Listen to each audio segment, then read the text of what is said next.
Nah, Assalamualaikum warahmatullahi wabarakatuh. Waalaikumsalam warahmatullahi wabarakatuh. Hamdan wa syukran lillah ma ba'du.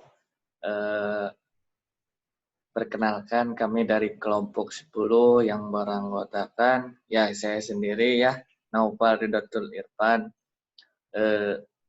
dan Nadila Oktaviani dan Pioliza El Safira. Nah, di sini kami akan menyampaikan materi pola pengasuhan keluarga ya. Kelompok 10 dari kelas PAI E ya 2018. Nah, apa yang dimaksud dengan model pengasuhan? Nah, pola pengasuhan anak itu terdiri dari 4 model gitu kan. Nah, apa yang dimaksud dengan model pengasuhan itu? Model pengasuhan itu ialah perlakuan keluarga yang dilakukan terus-menerus sehingga akan membentuk pola pengasuhan keluarga. Ya, sini yang pertama, bagaimana pola pengasuhan terhadap anak, gitu kan? Ada pola asuh otoriter, ada juga pola asuh otoritatif, dan yang ketiga pola asuh pesimip, dan yang keempat pola asuh yang menuruti. Nah, yang pertama pola asuh otoriter. Pola asuh otoriter ialah pola asuh yang membatasi dan menghukum di mana orang tua mendesak anak untuk mengikuti arahan mereka dan menghormati pekerjaan dan upaya mereka. Nah, orang tua yang otoriter akan berkata, lakukan dengan caraku atau tak usah, gitu kan. Nah, sebagai contoh, orang tua yang otoriter ini apabila ada seorang anak yang menginginkan sesuatu gitu kan, orang tuanya itu selalu memberikan ujian terhadap anak tersebut dan apabila misalnya dalam hal akademis di sekolah gitu kan harus ranking 1 atau juara siswa berprestasi atau apapun, dan baru keinginannya akan dikasih gitu kan. Dan anak dari orang tua yang otoriter ini seringkali tidak bahagia, ketakutan, minder ketika membandingkan diri dengan orang lain, tidak mampu memulai aktivitas dan memiliki kemampuan komunikasi yang lemah dan cenderung berperilaku agresif. Nah, pola asuh otoriter ini ya saya sarankan tidak dipakai gitu kan untuk nanti apabila teman-teman mempunyai keluarga ataupun mempunyai anak nanti. Nah, yang selanjutnya pola asuh otoritatif akan dijelaskan oleh Saudari Pio. Persilahkan.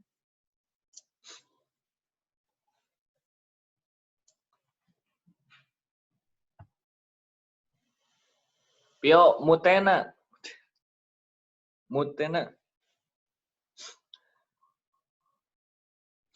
Ya, yang selanjutnya ada pola asuh otoritatif.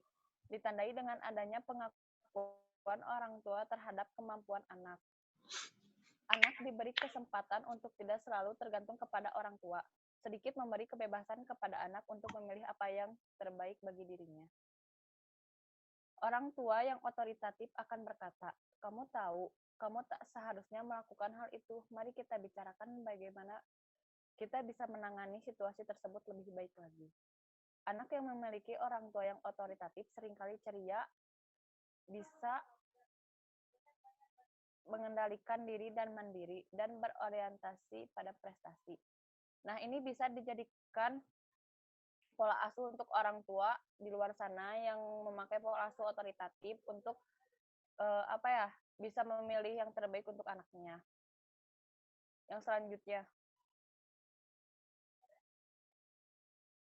selanjutnya ada pola asuh pesimif. Pola asuh pesimif adalah memberikan anak bertindak sesuai dengan keinginannya. Orang tua tidak memberikan hukuman dan pengendalian. Ditandai dengan adanya kebebasan tanpa batas pada anak untuk berperilaku sesuai dengan keinginannya sendiri. Orang tua tidak perlu atau tidak pernah memberikan aturan dan pengarahan kepada anak, sehingga anak akan berperilaku sesuai dengan keinginannya sendiri. Mereka seringkali memiliki harga diri yang rendah, tidak dewasa dan mungkin terasing dari keluarga. Dalam masa remaja, mereka mungkin menunjukkan sikap suka membolos dan nakal. Yang terakhir ada pola asuh yang menuruti. Pola pengasuhan di mana orang tua sangat terlibat dengan anak, namun tidak terlalu menuntut atau mengontrol mereka. Orang tua macam ini membiarkan anak melakukan apa yang ia inginkan. Hasilnya, anak tidak pernah belajar mengendalikan perilakunya sendiri dan selalu berharap mendapatkan keinginannya. Anak mungkin mendominasi, egosentris, tidak menuruti aturan dan kesulitan dalam hubungan dengan teman sebaya.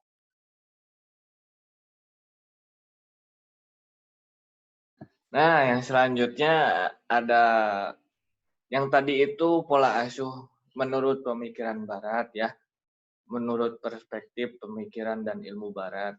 Dan yang selanjutnya ini pola asuh anak dalam perspektif pendidikan Islam yang akan dijelaskan oleh Saudari Nadila Oktaviani. Mangga dipersilahkan. Bismillahirrahmanirrahim. Selanjutnya yaitu pola asuh anak dalam perspektif pendidikan Islam.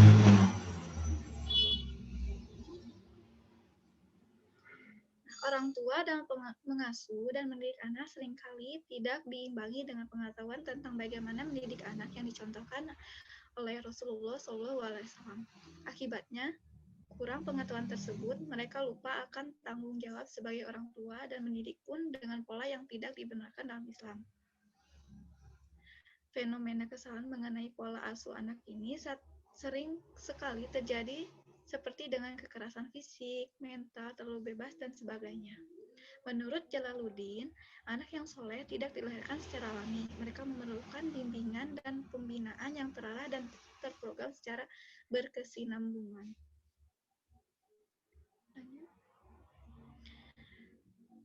Membimbing anak pada hakikatnya bertumpu pada 3 upaya, yaitu yang pertama, memberi teladan. Tugas yang pertama ini, orang tua berperan sebagai suri tauladan bagi anaknya.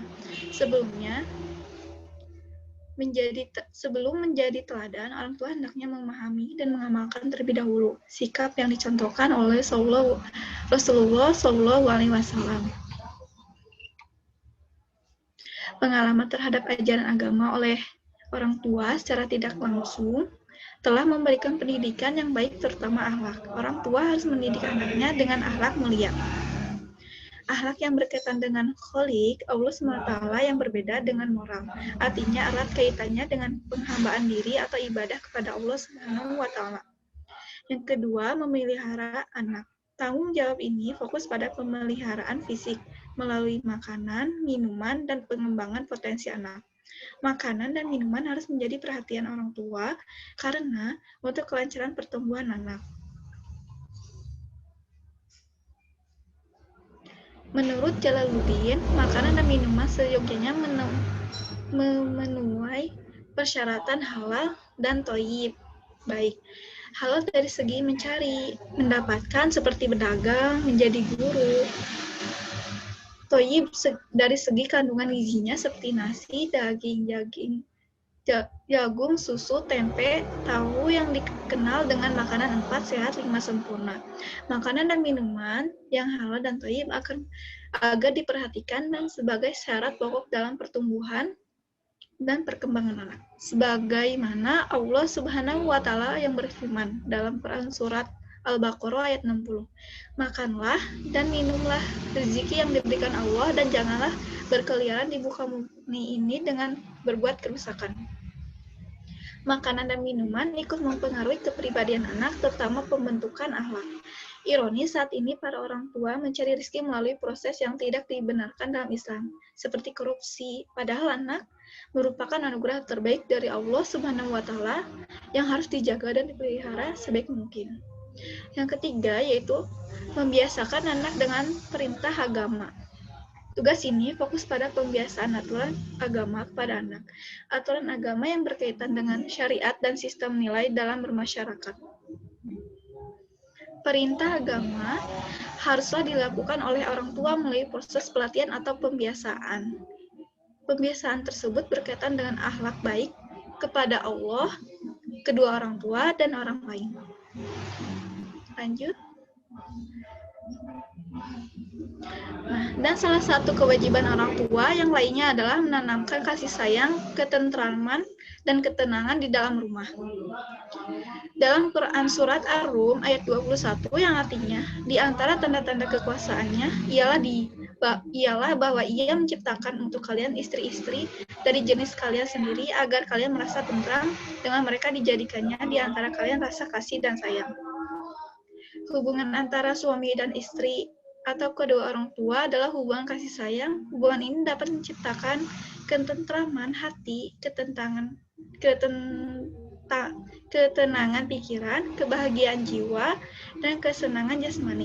Hubungan kasih sayang ini dapat memperkuat rasa kebersamaan antar anggota keluarga, kekokohan fondasi keluarga, dan menjaga keutuhannya.